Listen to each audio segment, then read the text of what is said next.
They didn't just lose their farm, they lost 5 generations of sweat, prayers, and Sunday dinners. But instead of giving up, they packed up, bought a piece of land no one wanted, and followed a buffalo into the wilderness. What happened next? It didn't just save their family, it saved a dying town. The banker's shoes were too clean for Nebraska dirt. That's what Thomas Mitchell noticed first as he watched Harold Steinberg walk up the porch steps of the farmhouse that had belonged to Mitchells. For 93 years, clean shoes on a man who'd never worked a day of honest labor in his life. Thomas didn't invite him in. Sarah stood in the doorway behind him, her arms crossed, jaw set. The kids were inside, Jacob pretending to do homework while listening through the screen door, Emma reading but not turning any pages, little Sam playing with his toy trucks on the kitchen floor. They all knew what was coming. The drought had lasted 3 years, not just dry biblical, the kind of dry that cracked earth into puzzle pieces and turned wheat fields into graveyards, cattle dying, wells running empty, and the bank had been patient until they weren't. Thomas, Harold said, not bothering with pleasantries. You know why I'm here? Thomas nodded. 47 years old, and this was the first fight. He couldn't win with hard work and stubbornness. Final notice came last month, Harold continued, pulling a thick envelope from his briefcase. We've extended what courtesy we could, but business is business, Thomas finished. I'm sorry, I truly am. Thomas looked out over the land. 500 acres that his great-grandfather had claimed during the Homestead Act. Land where his father had taught him to read the sky, to know when rain was coming by the way the wind shifted. Land where he'd proposed to Sarah under the old oak by the creek. Land that wasn't his anymore. How long do we have? Sarah asked, her voice steady, but Thomas could hear the crack underneath. 30 days, Harold said, to vacate. He handed Thomas the papers, tipped his hat to Sarah, and walked back to his sedan. Those clean shoes never touched dirt, just gravel, just the easy path. That night, after the kids were asleep, Thomas and Sarah sat at the kitchen table with coffee that had been reheated 3 times. The papers spread between them, like a map to nowhere. What are we going to do? Sarah whispered. Thomas didn't answer right away. He was thinking about something his grandfather had told him once. Back when Thomas was just little Sam's age, they'd been standing in this same kitchen during the Dust Bowl, watching the sky turn black with storms that brought only wind and grit. Boy, his grandfather had said, there's 2 kinds of folks in this world. Ones that run from hard times and ones that run toward something better. The difference is knowing which direction to look. Thomas stood up, walked to the window, and looked west, past the fence line, past the county road, toward the Badlands that stretched empty and unwanted toward the horizon. Sarah, he said slowly, what if losing this place isn't the end? What if it's the beginning? She followed his gaze. Thomas Mitchell, that's wasteland out there. Nobody can farm that. Nobody's tried, he said. Not really tried. Sarah studied her husband's face. After 22 years of marriage, she knew that look. It was the same look he'd had when he proposed to her with a ring he'd saved 2 years to buy. The same look when he'd decided to plant winter wheat when everyone said he was crazy. The look of a man who'd found his next mountain to climb. You're serious, she said. Dead serious. Thomas sat back down, took her hands in his. Sarah, we've got 30 days to pack up our lives. We can go to your sister's in Omaha, take whatever jobs we can find, and spend the rest of our lives working for other people. Or we buy land nobody wants and try to make something from nothing. With what money? Thomas, we're losing this place because we're broke. Thomas smiled for the first time in months. Remember old Pete Kowalski? Lives up near the Wyoming border. Sarah nodded. Pete was a character, a hermit who'd shown up at church twice a year and always smelled like motor oil and whiskey. He called me last week, Thomas said. Wants to sell his section, 800 acres. Says he's too old to work it and too stubborn to leave. Thomas, we can't afford. He's asking $15,000 for the whole section. Says he'd rather sell to someone who'll actually use it than let the state take it when he dies. Sarah's eyes widened. $15,000 for 800 acres was impossible. Land went for 50 times that, even worthless land. What's wrong with it? she asked. Everything. Thomas admitted. No water rights. Soil's been played out for decades. Most of it's scrub and rock. Pete says the only things that grow there are weeds and regret. Sarah laughed despite herself. And you want to buy it? I want to bet on it, Thomas corrected. I want to bet on us. They talked until dawn. Not arguing planning. Sarah had her teacher's pension. Thomas had some money saved from selling equipment. Together, they could swing Pete's asking price and maybe have enough left for a used trailer and some basic supplies. It was crazy. It was desperate. It was exactly what Thomas Mitchell had been looking for his whole life without knowing it. The next morning, he called Pete Kowalski. You change your mind about that land? Pete's voice was gravelly from years of unfiltered cigarettes. Maybe, Thomas said. But I need to see it first. Really see it. Fair enough. Come on up this weekend. But Tommy, bring a good pair of boots and low expectations. Saturday morning, Thomas loaded Sarah and the kids into the pickup truck and drove northwest toward the Wyoming border. The farther they went, the more desolate the landscape became. Green farmland gave way to brown scrub. Neat fence lines disappeared. Even the highway seemed reluctant to continue in this direction. Dad, Jacob said from the back seat, are you sure about this? Thomas caught his son's eyes in the rearview mirror. 16 years old, starting to look like a man, but still sounding like a worried boy. Son, I've never been sure about anything in my life. That's what makes it interesting. Emma, always the practical one, had brought a notebook and was taking notes about everything she saw. The soil composition appears to be primarily clay and sand. Precipitation levels are obviously below agricultural threshold. I don't understand how anything grows here. Maybe that's the point, Sarah said quietly. Maybe we need to grow something different. They found Pete's place just as the sun reached its peak, a small ranch house, surrounded by more space than Thomas had ever seen in one place.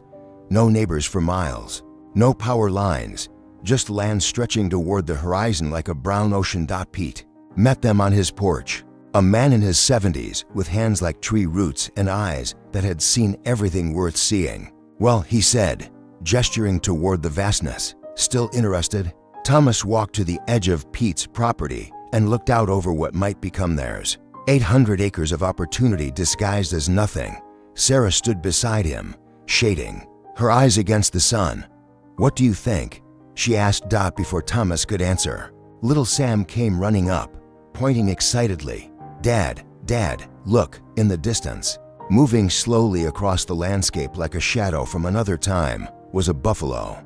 Old, scarred, massive, alone but dignified. Haven't seen him in months, Pete said, joining them.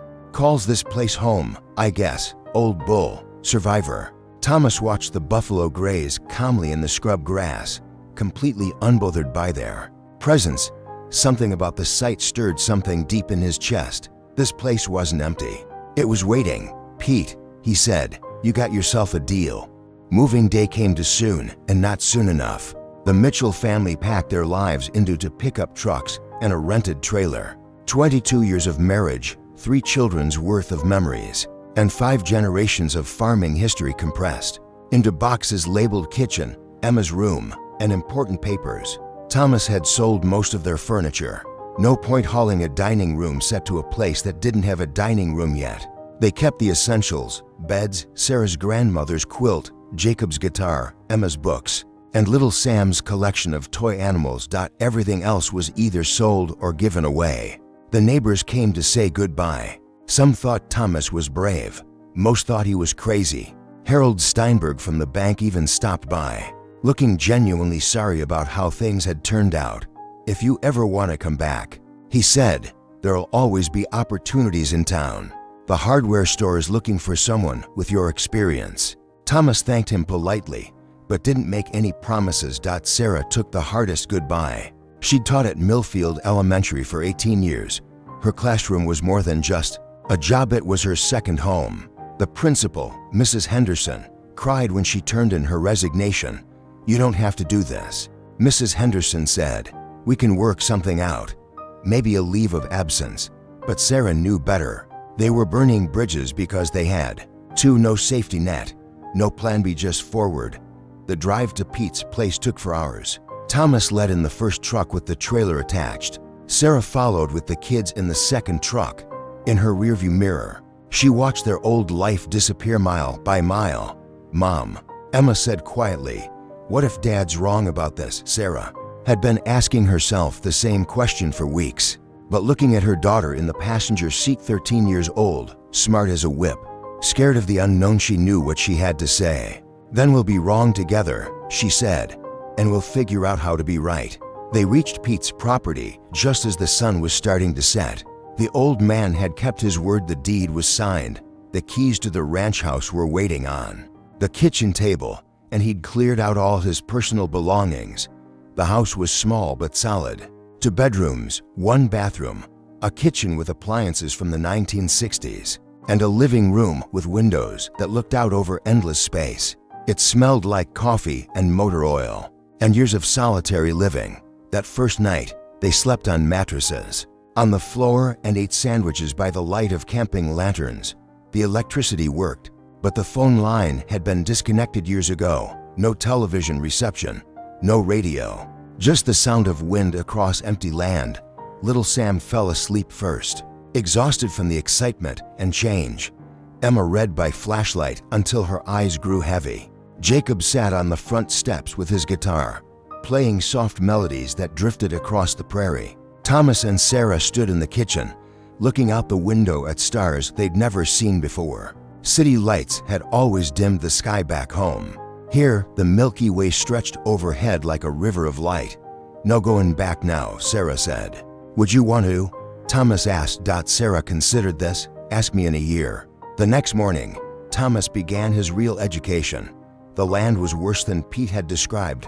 The soil was hardpan clay in some places, pure sand in others. Most of it was covered in sagebrush and prairie grass that looked like it hadn't seen rain in decades. There was a stock pond near the house, but it was down to mud and tadpoles. No water, no good soil, no infrastructure.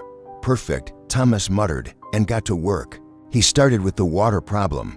Pete had mentioned an old well somewhere on the property, drilled in the 1950s and abandoned when it went dry. Thomas spent 3 days walking the land until he found it, a rusted pipe sticking up through a patch of dead grass. The well was 180 feet deep and bone dry, but the geological survey maps Thomas had studied suggested water table was deeper here than in most places. Not gone, just hiding. He borrowed money against their savings and hired a drilling crew out of Cheyenne. The driller, a weathered man named Ray, shook his head when he saw the location. "Mister, I hate to take your money for nothing," Ray said, "but you're asking me to drill for water in a place that hasn't seen water in 30 years. Drill deeper." Thomas said, "How deep?" "Until we hit water or bedrock, whichever comes first." They drilled to 220 feet, nothing but dry sand and clay. 280 feet, still nothing. 350 feet. Ray was getting worried about his equipment. The drill bit was hitting layers of rock that shouldn't have been there. "Tom," Ray said on the 4th day, "I think we should call it. I've never seen geology like this. The rock formations don't make sense." But Thomas had been studying those geological surveys every night. Something about the land formation suggested water was there, trapped between layers of impermeable rock, waiting for someone stubborn enough to reach it. "One more day," Thomas said. At 380 feet, the drill bit suddenly dropped 6 inches. Then came the sound every driller dreams of hearing, the hollow echo of water hitting the bottom of a deep well. Not just water, artesian water, pressurized, sweet, cold. The well began producing 50 gallons per minute, enough for a family, enough for livestock, enough for irrigation. Ray stood staring at the pump gauge like it was performing miracles. "Tom," he said, "in 40 years of drilling, I've never seen water this good come out of ground this bad." That night, Thomas called the family outside. In the gathering darkness, they could hear the steady rhythm of the well pump filling their new water tank. It was the most beautiful sound any of them had ever heard. "Water," little Sam said, like he was announcing the discovery of gold. "Not just water," Thomas corrected. "Hope." The buffalo appeared the next morning, grazing near the well site. He looked at Thomas with ancient eyes, nodded once like an old friend acknowledging good work, then wandered off toward the eastern pasture. Sarah named him Moses because he's leading us through the wilderness, she explained. With water secured, Thomas turned his attention to the soil problem. 800 acres of clay and sand wouldn't grow traditional crops. But Thomas wasn't thinking traditionally anymore. He'd been reading about alternative agriculture, permaculture, sustainable farming, plants that thrived in difficult conditions, crops that actually improved soil quality over time. What about buffalo grass? Sarah suggested one evening, looking up from a stack of agricultural extension bulletins she'd ordered from the university. For what? For everything. Ground cover, erosion control. And if we're going to raise buffalo? Thomas stared at his wife. We're going to raise buffalo. Sarah pointed out the window, where Moses was visible in the distance, silhouetted against the sunset. Why not? This land supported buffalo for thousands of years before anyone tried to farm it. Maybe we should work with the land instead of against it. It was a crazy idea, that it was also brilliant. Buffalo were hardy. They could survive on native grasses. They required minimal intervention. And the market for buffalo meat was growing as people became interested in healthier, leaner protein. More importantly, buffalo belonged here. This was their home long before it was anybody's farm. Thomas spent the next month researching buffalo ranching. He learned about fencing requirements, feeding patterns, breeding cycles, and processing facilities. The initial investment would be significant, but not impossible. How many would we start with? Sarah asked. Pete's got connections with a rancher in Montana who's selling his herd. We could probably get a dozen head to start. 6 cows, for calves to bulls. Emma looked up from her homework. That seems like a small herd for 800 acres. It is, Thomas agreed. But we're not just raising buffalo. We're raising the land. If we do this right, in 5 years we'll have soil that can support 100 head. Jacob, who had been skeptical about the whole venture, finally spoke up. Dad, buffalo are dangerous. I've seen documentaries. They're not like cattle. No, Thomas said. They're not like cattle. They're smarter, stronger, more independent.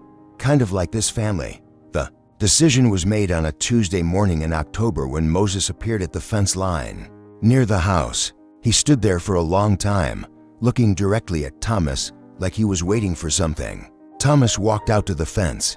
Man and buffalo regarded each other across 50 yards of prairie grass. What do you think, old boy? Thomas asked. Ready for some company? Moses snorted once, turned, and walked away.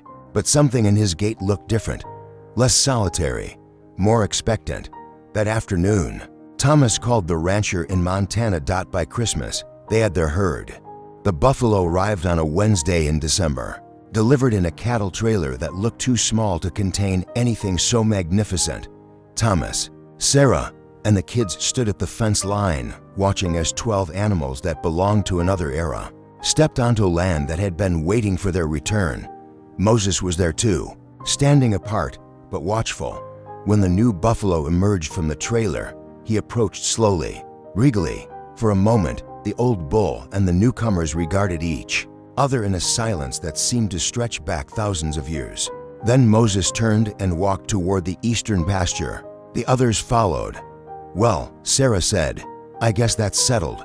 The first winter was brutal. Not just cold Arctic, the kind of cold that cracked trees and froze pipes and made every breath feel like swallowing glass. The Mitchells had never lived through a winter without central heating, without insulated walls, without the comfort of knowing help was just a phone call away. The ranch house's heating system was older than disco and about as reliable. Thomas spent most of January crawling under the house with a propane torch, thawing frozen pipes and cursing his decision to buy land in what was essentially the North Pole. But the buffalo thrived.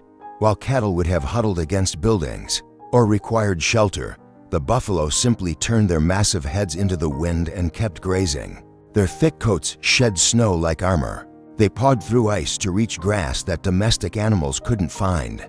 They're teaching us something, Sarah observed one morning, watching the herd move across the white landscape like dark boulders. With purpose.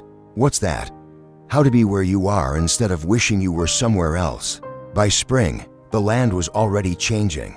Not dramatically, nature doesn't work that way. But the signs were there for anyone who knew how to look. The buffalo had grazed selectively, leaving some areas untouched while cropping others short.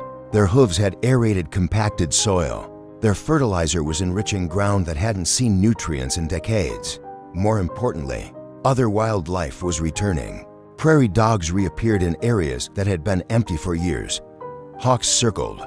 Overhead, Sarah started seeing deer tracks near the creek bed. "It's like the land is waking up," Emma said during one of their evening walks. Thomas was beginning to understand something his great-grandfather might have known, but forgotten to pass down. Farming wasn't about imposing your will on the land. It was about listening to what the land wanted to become and helping it get there. The second year brought new challenges and new discoveries. In May, Sarah found that the buffalo had created a natural fire break by grazing down dry grass in strategic areas. When a lightning-caused wildfire swept across the county that summer, it burned around their property like water flowing around an island. Their neighbors to the east lost 200 acres of wheat. The Mitchells didn't lose a blade of grass. "How did you know to do that?" asked Jim Hartley, their nearest neighbor, standing at the fence line looking at the clear demarcation between burned and unburned land. "We didn't," Thomas admitted. "The buffalo did." Jim stared at the herd grazing peacefully in the distance. "Damn animals are smarter than we are." That's becoming obvious. Word started to spread.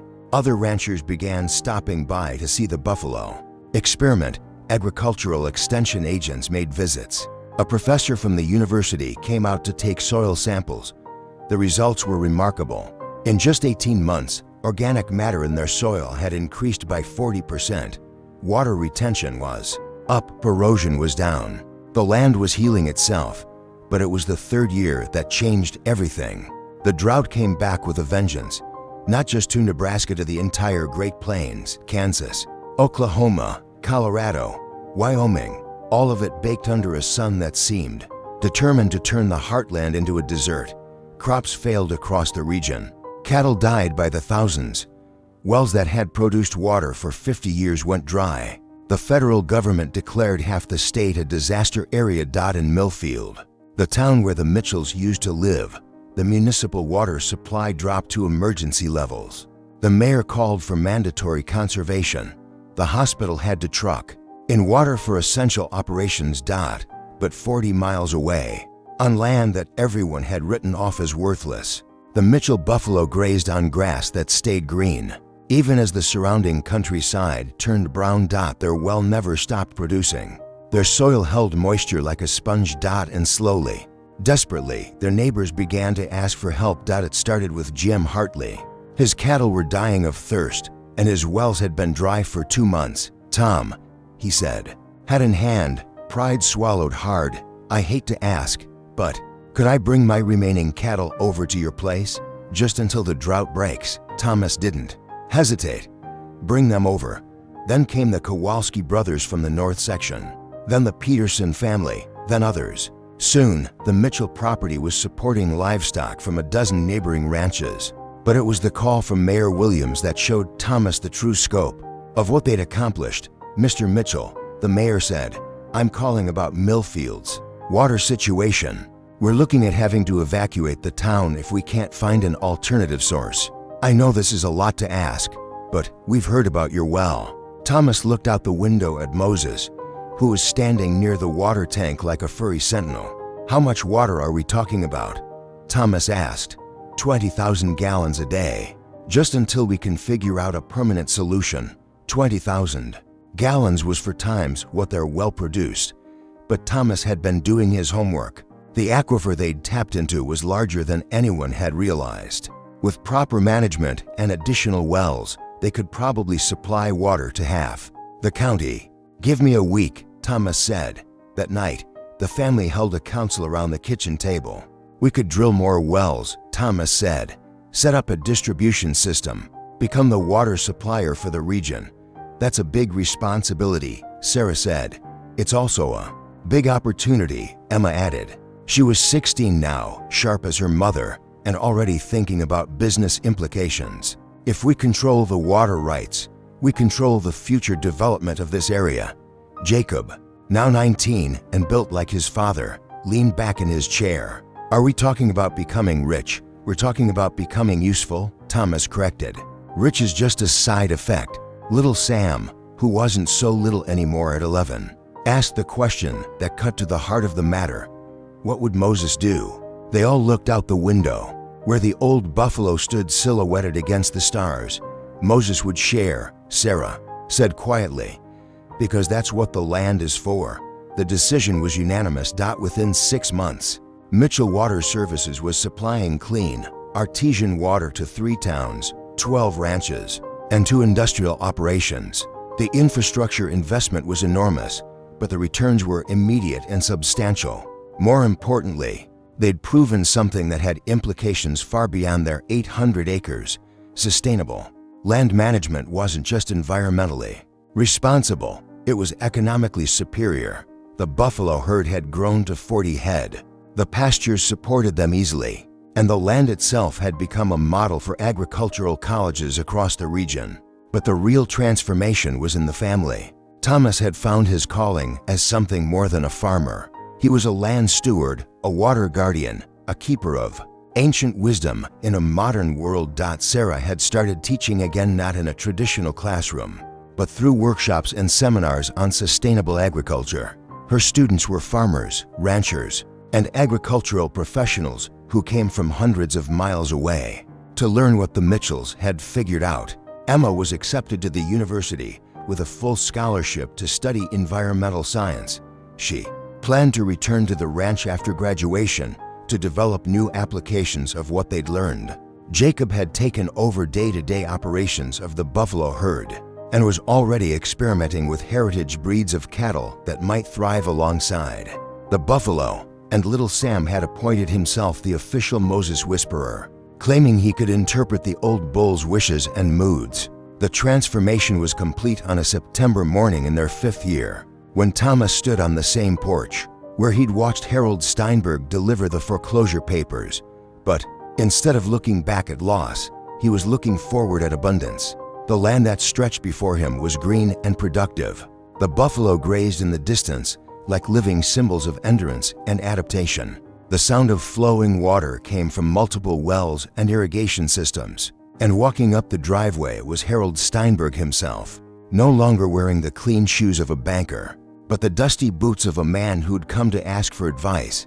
"Tom," Harold said, "I need to talk to you about converting some of our bank's agricultural loans to sustainable farming operations. Word is getting out about what you've done here. We're getting inquiries from all over the state." Thomas smiled. "Harold, you want some coffee? We've got a lot to talk about." As they walked into the house, Moses appeared at the fence line. The old buffalo looked at Thomas with what might have been approval, then turned and walked back toward his herd. The circle was complete. The land nobody wanted had become the land everybody needed, and the family that had lost everything had found something more valuable than they'd ever known. They were looking for. 5 years after the foreclosure papers, Thomas Mitchell stood in the same spot where Harold Steinberg had delivered the news. That changed their lives. But everything else had transformed beyond recognition. The dusty yard was now landscaped with native prairie plants that required no irrigation. Solar panels gleamed on the roof of an expanded house. A network of gravel roads connected water stations, equipment barns, and guest facilities that hosted agricultural tours from around the world. But the real transformation was deeper than what the eye could see. The land itself had awakened. Where there had once been hardpan clay and dying grass, there was now topsoil rich enough to support native prairies. That hadn't existed here in living memory. The buffalo herd had grown to over 100 head, and their presence had triggered an ecological renaissance that scientists were still trying to fully understand. Prairie wolves had returned, not the destructive coyotes that worried livestock, but the native species that kept rodent populations in balance. Migrating birds used the restored wetlands as rest stops. Botanists had identified 3 plant species that were supposed to be extinct in this region, but had somehow regenerated from seeds that had lain dormant in the soil for decades. "It's like the land remembered what it used to be," Dr. Sarah Whitehorse, had said during her last visit. The university professor was leading a long-term study of the ecological restoration happening on the Mitchell Ranch. Somehow, your buffalo have awakened genetic memories in the ecosystem itself. Thomas had smiled. At that, he'd learned not to question the wisdom of the land or the animals who knew how to read it. This morning, like every morning for the past 5 years, he started his day by checking on Moses. The old buffalo was still the unofficial leader of the herd, though he moved more slowly now and spent more time resting in the shade of the cottonwoods that had grown up around the original well. Thomas found him near the water tank, massive head lowered to drink. When Moses saw him approaching, the buffalo lifted his head and regarded Thomas with eyes that held depths no human would ever fully fathom. "Morning, old friend," Thomas said, as he did every day. Moses snorted softly, his version of a greeting, then returned to his drinking. The relationship between man and buffalo had evolved into something Thomas couldn't quite define. Not friendship exactly, because that implied equality. More like a partnership between species that had found a way to coexist beneficially. Moses tolerated Thomas's presence and seemed to approve of his stewardship, while Thomas had learned to read the subtle signs that indicated the herd's needs and preferences. Walking back toward the house, Thomas could see the changes that success had brought to his family. Sarah was in her element again, but on a scale she'd never imagined.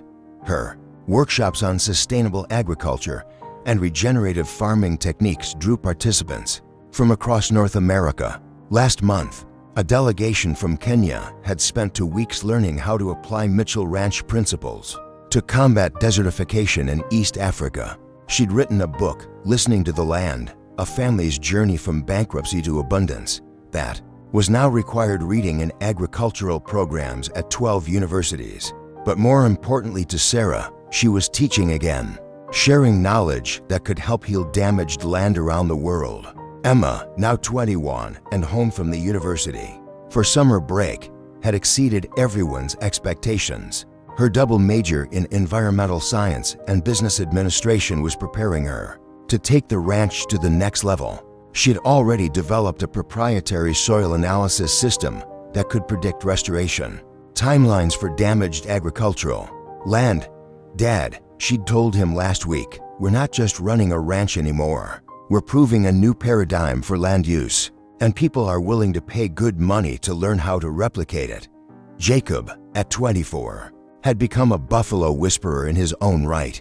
His understanding of herd dynamics and grazing patterns was so intuitive that other buffalo ranchers regularly consulted with him. He'd also started a side business breeding and training livestock guardian dogs that could work safely round buffalo, a skill set that was in high demand as more ranchers made the transition from cattle to buffalo. And Sam, now 16 and taller than his father, had found his calling as the ranch's technology specialist. He'd developed an app that tracked water usage, monitored soil conditions, and predicted optimal grazing patterns using satellite imagery and sensor data. Tech companies from Silicon Valley were trying to hire him straight out of high school. But it was the call Thomas received that September morning that showed him just how far their influence had spread. "Mr. Mitchell, this is Governor Rodriguez's office. The governor would like to invite you to be part of a state task force on sustainable agriculture and rural economic development." Thomas set down his coffee cup and looked out at the land that had taught him everything about resilience. "I'd be honored," he said, but the real validation came from an unexpected source. That afternoon, as Thomas was checking the eastern pasture fence line, he noticed a commotion near the main water station. A crowd had gathered, not his family, but strangers. Cars and trucks lined the access road. As he got closer, he realized what was happening. Harold Steinberg was there, but not alone. He'd brought a delegation of bankers, agricultural loan officers, and farming consultants from across the region. "Tom," Harold called out when he spotted him, "hope you don't mind the crowd. Word's getting out about your operation, and folks need to see this for themselves." What they were seeing was the practical application of everything the Mitchells had learned. The water distribution system that now supplied 6 communities. The soil that had gone from barren hardpan to rich prairie in just 5 years. The economic model that generated revenue from multiple streams: buffalo meat, breeding stock, water sales, consulting services, and educational programs. But mostly they were seeing hope. "Mr. Mitchell," said a woman in a business suit who introduced herself as the State Agricultural Development Director, "we're looking at replicating your model across 50,000 acres of distressed farmland. The preliminary economic projections suggest we could restore agricultural productivity while creating sustainable water resources for rural communities." Thomas nodded politely, but his attention was drawn to movement near the buffalo herd. Moses had appeared, walking slowly but deliberately toward the crowd of visitors. The old buffalo stopped about 50 yards away and stood perfectly still, massive head raised, watching the humans with ancient patience. "Is he dangerous?" someone asked nervously. "Only if you try to be something you're not," Thomas replied. Moses stood there for maybe 5 minutes, long enough for everyone to feel the weight of his presence. Then, with the dignity of a monarch dismissing his court, he turned and walked back toward his herd. "What was that about?" Harold asked. Thomas smiled. "He was checking you out, making sure you're here for the right reasons. And he didn't charge. That means you passed." As the sun set that evening, the Mitchell family gathered on the porch for their weekly planning session. It had become a tradition. Every Sunday night, they'd review the week that had passed and plan for the one ahead. Tonight was different. Tonight, they were planning for the future that had somehow found them. "The governor's task force wants to start with a pilot program," Thomas reported. 10,000 acres in 3 counties. They're offering significant state funding and technical support. "That's huge, Dad," Emma said. "But are we ready to scale up that much?" Sarah leaned back in her rocking chair. "The question isn't whether we're ready. The question is whether we're obligated." They all understood what she meant. They'd been given something precious: knowledge that could heal damaged land and restore rural communities. With that gift came responsibility. "I've been thinking about Moses," Sam said quietly. "About why he showed up here in the first place." "What about him?" Jacob asked. "Well, he was alone when we got here. But he wasn't really alone, was he? He was waiting, like he knew the rest of his family would come back someday." Thomas felt something shift in his chest. His youngest son had put his finger on something that had been bothering him for months. "Go on," he said. "Maybe we're not just running a ranch," Sam continued. "Maybe we're proving that broken things can heal. That families, both human and buffalo, can come home." Sarah reached over and squeezed Thomas's hand. Out of the mouths of babes, they sat in comfortable silence as the stars began to appear. In the distance, they could hear the soft sounds of the buffalo settling for the night. Somewhere, a coyote called to its pack. An owl answered from the cottonwoods. It was the sound of an ecosystem in balance. "So what do we tell the governor?" Emma asked. Thomas stood up and walked to the porch railing. Somewhere in the darkness, Moses was standing guard over his extended family, buffalo and human alike. "We tell him yes," Thomas said, "but we do it our way, slow, careful, listening to the land instead of trying to force it." "And if it works?" Jacob asked. "When it works," Sarah corrected, "we'll have done something worth doing. We'll have proved that there's another way to live on this earth, a way that makes things better instead of worse." 2 years later, the Nebraska Sustainable Agriculture Initiative had restored productivity to 75,000 acres of damaged farmland. The model was being studied and replicated in 12 states and for countries. Thomas Mitchell was invited to speak at agricultural conferences around the world. Sarah's consulting business was booked solid for the next 3 years. Emma had started her own company developing soil restoration technology. Jacob was managing buffalo operations on 6 different ranches. And Sam's agricultural monitoring app was being used on farms across the Great Plains. But the real measure of their success wasn't in the accolades or the income. It was in the morning ritual that never changed. Every day, just after sunrise, Thomas walked out to check on Moses. The old buffalo was slower now, gray around the muzzle, but still dignified, still present, still the quiet patriarch of a herd that had grown beyond anyone's expectations. And every morning, Moses would lift his massive head and look at Thomas with those unfathomable eyes. Not friendship exactly, but recognition. respect, the acknowledgement between the beings who had learned to live in harmony with something larger than themselves. "Thanks, old friend," Thomas would say, and Moses, in his way, would nod.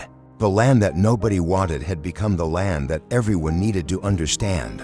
The family that had lost everything had found a way to give back more than they'd ever taken, but mostly, they'd learned the lesson that Moses had been trying to teach them from the very beginning. Sometimes you have to lose your way to find where you really belong. Sometimes the end is actually the beginning, and sometimes, if you're very lucky and very stubborn and very willing to listen, the wilderness becomes home.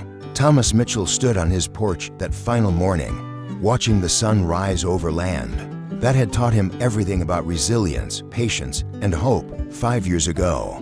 He'd been a failed farmer facing foreclosure. Today, he was stewarding 800 acres of restored prairie, supporting dozens of families, and proving that sustainable agriculture wasn't just environmentally responsible, it was economically superior. The transformation hadn't happened overnight. It had taken faith when logic said quit, persistence when everyone said it was impossible, and the humility to learn from an old buffalo who understood the land better than any human ever could. But mostly, it had taken the recognition that sometimes losing everything is the only way to find what you're really meant to do. The pioneers who built America understood this. They left security behind and bet everything on the belief that hard work, determination, and a willingness to adapt could overcome any obstacle. That pioneer spirit isn't dead. It's just forgotten by a world that's become obsessed with safety, security, and the illusion that someone else will solve our problems. The truth is, our greatest challenge is environmental, economic. Social won't be solved by institutions or governments or corporations. They'll be solved by ordinary people who are willing to step away from the crowd, listen to wisdom that's older than our modern problems, and work toward solutions that serve something larger than themselves. People like Thomas and Sarah Mitchell, people like the buffalo who showed them the way, people like you. Because somewhere in your life, there's a piece of wasteland that everyone else has written off, a problem that seems too big to solve, a dream that looks too crazy to pursue. But if you're willing to really listen to what that challenge is trying to teach you, you might discover that it's not an obstacle, it's an opportunity, not just to succeed, but to prove that there's still room in this world for the kind of courage that builds something better instead of just complaining about what's broken. At Still Standing Souls, we believe in the power of these stories, the ones that remind us what's possible when ordinary people refuse to accept ordinary limitations. Subscribe to our channel, share these stories, because somewhere out there, someone is standing on their own foreclosure porch, wondering if they have the strength to start over. They need to know about Thomas and Sarah Mitchell. They need to know about Moses. They need to know that the wilderness isn't the end of the story. It's where the real story begins. Still Standing Souls, where broken becomes beautiful, where endings become beginnings, where ordinary people do extraordinary things. Subscribe now, because your story isn't over yet.